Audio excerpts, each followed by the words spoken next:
How to restore a whiteboard. Common myths versus effective solutions. Debunking popular whiteboard cleaning myths.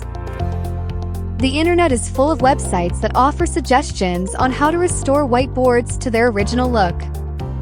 Ideas range from using toothpaste and a washcloth to methylated spirits to WD-40 and paper towels. Why some DIY methods do more harm than good? In light of the examples mentioned, it's evident that many popular DIY cleaning methods are ultimately harmful to your whiteboard. Proven solutions that effectively remove stains and restore whiteboard functionality. Ultimate solution: restoring it with premium whiteboard paint will do the trick. As opposed to replacing your whiteboard with a new one, restoring the board with whiteboard paint is a cost-effective tactic that will save you money in the long run.